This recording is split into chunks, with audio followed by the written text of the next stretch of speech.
नमस्कार मित्रांनो, आपण आजच्या या व्हिडिओमध्ये MHUID कसा निर्माण करावा हे पाहणार आहोत. सर्वप्रथम आपण आपल्या Google सर्च इंजिन ओपन करावे. त्यामध्ये आपल्या स्क्रीनवर दिसत असलेली वेबसाईट एंटर करावी आणि सर्च करावी. सर्च केल्यानंतर आपल्याला आपल्या स्क्रीनवर या पद्धतीचा इंटरफेस दिसणार आहे. यावर वरील बाजूस आपल्याला वेगवेगळे ऑप्शन दिसतील. त्यातील लॉग इन हे ऑप्शन आहे. त्यावर क्लिक केल्यानंतर आपल्याला लॉग इनचे दोन प्रकार दिसतील. ते म्हणजे जिओ पोर्टल लॉग इन आणि ॲडमिन लॉग इन. आपल्याला प्रॉपर्टी मॅप करायची असल्यामुळे आपल्याला जिओ पोर्टल लॉग इन या ऑप्शनचा उपयोग करावायचा आहे. यावर क्लिक करावे. जिओ पोर्टल लॉग इनवर क्लिक केल्यानंतर एक पॉपअप विंडो ओपन होईल. यामध्ये आपल्याला सेवार्थ आय डी टाकायचा आहे. तर हा सेवार्थ आय डी कुणाचा? आपण ज्या विभागाची प्रॉपर्टी मॅप करणार आहोत त्या विभागाचे HOD म्हणजे हेड ऑफ डिपार्टमेंट जे असतील त्यांचा सेवार्थ आय डी या ठिकाणी नमूद करावायचा आहे. तो या ठिकाणी नमूद केल्यानंतर खालील बाजूस आपल्याला सेंड OTP असा ऑप्शन दिसणार आहे. त्या सेंड OTPला क्लिक केल्यानंतर आपल्या HODना जसा OTP जाईल तो OTP दिलेल्या ठिकाणी एंटर करावा. एंटर केल्यानंतर त्याखाली व्हेरीफाय OTP या ऑप्शनवर क्लिक करावे. तिथं क्लिक केल्यानंतर असा इंटरफेस आपल्यासमोर दिसणार आहे. यामध्ये संपूर्ण महाराष्ट्रातील सर्व जिल्ह्यांचा नकाशा आपल्याला आपल्या स्क्रीनवर दिसेल. त्यानंतर आपण डाव्या बाजूला बघू शकतात तिथं वेगवेगळे ऑप्शन आहेत. जिल्हा त्या ठिकाणी डिफॉल्ट असणार आहे. त्याखाली असलेला तालुका आपल्याला ज्या तालुक्यातील प्रॉपर्टी मॅप करावायची आहे तो तालुका सिलेक्ट करावा. त्यानंतर त्याखाली आपल्याला विलेज ऑप्शन दिसणार आहे. इथं जो तालुका आपण निवडला असेल त्या तालुक्यातील सर्व विलेजेस दिसणार आहेत.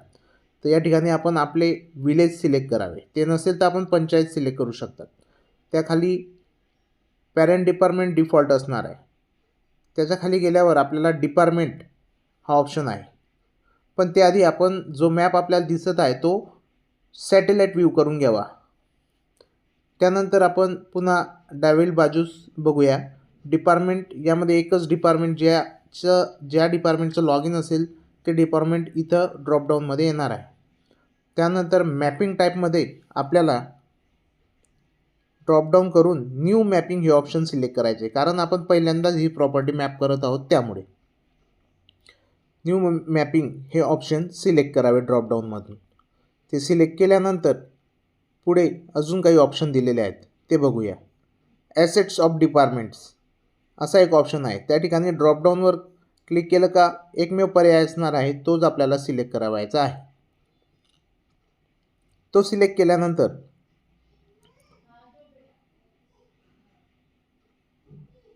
पुढे काही प्रोसेस आहेत ती आपण पाहणार आहोत. सब असेट्स ऑफ डिपार्टमेंट असं ऑप्शन असणार आहे. यामध्ये शाळेचं मॅपिंग असल्यामुळे शाळेचे विविध प्रकार यामध्ये दिलेले आहेत. एक एक्झाम्पल म्हणून स्कूल टाईप या ठिकाणी सिलेक्ट करावं लागणार आहे. एक्झाम्पल म्हणून मी प्रायमरी दाखवलं आहे. जी शाळा आपण मॅप करणार आहोत ती प्रायमरी असल्यामुळे आपण जिल्हा परिषद प्रायमरी स्कूल हा सब असेट सिलेक्ट करणार आहोत. तो सिलेक्ट केल्यानंतर पुन्हा MHUID टाईप या ठिकाणी क्रिएट MHUID हा ड्रॉपडाऊन ऑप्शन सिलेक्ट करावा. त्यानंतर स्क्रीनवर दर्शवल्या ठिकाणी आपल्याला लॉन्जिट्यूड आणि लॅटिट्यूड म्हणजे ज्या जागेचं मॅप करावायचं आहे त्या जागेचा अक्षांश व रेखांश इथं नमूद करावायचे आहे. त्यासाठी दिलेल्या ठिकाणी क्लिक केल्यावर पेनाचे एडिट ऑप्शन असणार आहे. त्या एडिटवर क्लिक केल्यानंतर सर्वप्रथम आपल्याला लॉन्जिट्यूड टाकायचे आहे ज्याची सुरुवात 7.3 ने होत असते. त्यानंतर कॉमा करून आपल्याला लॅटिट्यूड टाकायचे आहे ज्याची सुरुवात 21 पॉईंट समथिंग या पद्धतीने होत असते. स्क्रीनवर दर्शवल्याप्रमाणे आपण आपले लॉन्जिट्यूड आणि लॅटिट्यूड या ठिकाणी नमूद करावे. गो टू मॅप आणि कन्वर्ट यावर क्लिक करावे. क्लिक केल्यानंतर आपण आपल्या स्क्रीनवर आपल्याला मॅपवर एक छोटासा सर्कल दिसणार आहे. ते म्हणजे आपण दिलेल्या लॉन्जिट्यूड आणि लॅटिट्यूडचे लोकेशन असणार आहे. आपण स्क्रीनवर पाहू शकतात हा जो व्हाईट कलरचा सर्कल दिसत आहे ते आपले लोकेशन आहे.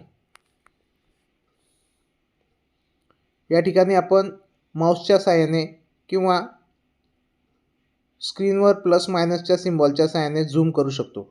या ठिकाणी आपण टाकलेले लोकेशन सर्कलमध्ये दिसत आहे. जी प्रॉपर्टी आपल्याला मॅप करावायची आहे ती या स्क्वेअरमध्ये दिसत आहे. आता या ठिकाणी डाव्या बाजूला वरील एक ऑप्शन आहे मॅपिंग करण्यासाठीचं, ते सिलेक्ट करावे. त्यानंतर जी प्रॉपर्टी मॅप करायची आहे त्याच्या चतुर्सीमा आपल्याला माहिती असणे गरजेचे आहे, जे आपल्याला मॅपवर दिसत असतील. त्या चतुर्सीमा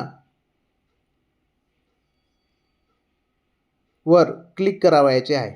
क्लिक केल्यामुळे आपल्याला एक आयत किंवा चौकोन प्रकारचा तो प्रॉपर्टीचा एरिया स्क्रीनवर दिसणार आहे. आपल्या स्क्रीनवर आपण बघू शकतात ही प्रॉपर्टी एक शाळा आहे. त्या शाळेचं मॅपिंग या पद्धतीने आपल्याला करावायचं आहे. तो पॉलिगॉनल असल्यामुळे आपण कुठल्याही आकारात त्याचं मॅपिंग करू शकतो. ज्या ठिकाणी आपलं मॅपिंग संपणार असेल त्या ठिकाणी आपल्याला डबल क्लिक करायचं आहे, म्हणजे आपला पॉलिगॉनल डिसेबल होईल आणि जेवढा भाग आपण सिलेक्ट केलेला असेल तेवढा अंतिम होईल. डबल क्लिक केल्यानंतर आपल्याला मॅप असेट म्हणून एक प्रश्न विचारला जाईल. Are you sure to want to map the asset, म्हणजे ही प्रॉपर्टी आपल्याला मॅप करण्यासाठी आपण शुअर आहात का. त्यानंतर ओके केले की आपल्याला अशा प्रकारची विंडो आपल्यासमोर दिसेल.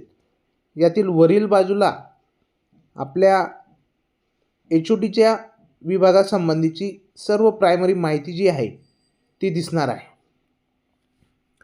ती या ठिकाणी असणार आहे. ही माहिती डिफॉल्ट येणार आहे, यात कुठलाही बदल करायचा नाही.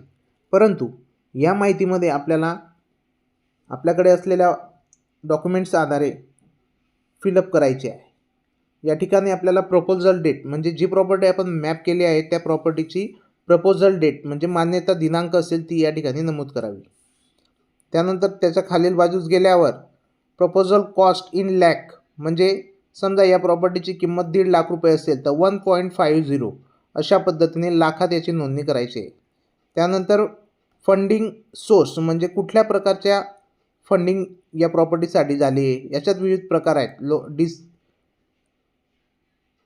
DPC, local fund, state fund असे हे प्रकार आहेत. त्यापैकी जे योग्य असेल ते आपण सिलेक्ट करावे. या ठिकाणी लोकल फंडिंगमधून हे काम झालेले आहे, तर आम्ही लोकल फंडिंग हा ऑप्शन सिलेक्ट केला. त्यानंतर आपण पाहू शकतो प्लॅन टाईप, कुठल्या प्रकारामध्ये हे बांधकाम झाले आहे. तर या ठिकाणी लोकल फंडिंग केल्यानंतर सेस हे ऑप्शन येणार आहे. ते सेस ऑप्शन बाय डिफॉल्ट असणार आहे, त्यात आपण बदल करू शकत नाही. त्याच्या बाजूला स्कीम असणार आहे, तर स्कीम देखील ड्रॉपडाऊनमध्ये डिफॉल्ट असणार आहे, तीच आपल्याला सिलेक्ट करावी लागेल. त्यानंतर वर्क डिस्क्रिप्शन असणार आहे, म्हणजे या कामाचे स्वरूप काय आहे. तर ही जिल्हा परिषदेची शाळा आहे, त्यामुळे मी या ठिकाणी ZP स्कूल आणि ज्या गावाची ती शाळा आहे ते गाव असं नमूद केलेले आहे. त्याच्या बाजूला रिमार्क ऑप्शन आहे, त्या ठिकाणी आपण कुठल्या विभागाची प्रॉपर्टी आहे ते नमूद करू शकतो, किंवा ही प्रॉपर्टी 2 शिफ्टमध्ये असेल तर तसे देखील या ठिकाणी आपण नमूद करू शकतो. यापुढे आपल्याला एक प्रॉपर्टी डॉक्युमेंट अपलोड करावे लागणार आहे. जर आपल्या दप्तरी उपलब्ध असतील तर ते अपलोड करावे, अथवा याप्रमाणे प्रमाणपत्र विभाग प्रमुखांच्या स्वाक्षरीचे या ठिकाणी PDF बनवून अपलोड करावे लागणार आहे. तर या ठिकाणी 1 MB पेक्षा कमी साईज असलेली ती PDF अपलोड करावायची असेल, ती केल्यानंतर इथं अपलोडेड सक्सेसफुली असं नाव आपल्याला दिसणार आहे. तर या भागातील ही सर्व प्रक्रिया पूर्ण झाल्यानंतर पुन्हा एकदा सर्व माहिती बरोबर अपलोड केली आहे किंवा कसे हे खात्री करून घ्यावे. सर्व माहिती बरोबर असल्याची पुनश्च खात्री झाल्यानंतर या स्क्रीनच्या खालच्या बाजूला जनरेट MHUID असा एक ऑप्शन आहे, त्यावर क्लिक करावे. या ठिकाणी क्लिक केल्यावर थोडा वेळ प्रोसेसिंग होईल. ही प्रोसेस होते तोपर्यंत आपण माझ्या टेक्नोसारथी या यूट्यूब चॅनलला सबस्क्राईब, लाईक आणि शेअर करायला विसरू नका, जेणेकरून आपल्याला नवनवीन अपडेट्स वेळेवर मिळत राहतील. ही प्रोसेस झाल्यानंतर आपल्या स्क्रीनवर या पद्धतीने MHUID जनरेट झालेला आपल्याला दिसणार आहे. यापुढे आपल्या प्रॉपर्टीचे कुठलेही आर्थिक लाभ मिळण्यासाठी हा MHUID अत्यंत महत्त्वाचा असणार आहे, त्यामुळे याची दप्तरी नोंद घेणे गरजेचं असणार आहे मित्रांनो. तर हे कुठंतरी प्रॉपर्टी डॉक्युमेंट फाईलमध्ये याची नोंद करून ठेवावी. त्यानंतर ओकेवर क्लिक करा. अशा पद्धतीने आपली ही संपूर्ण प्रक्रिया झालेली असेल. धन्यवाद.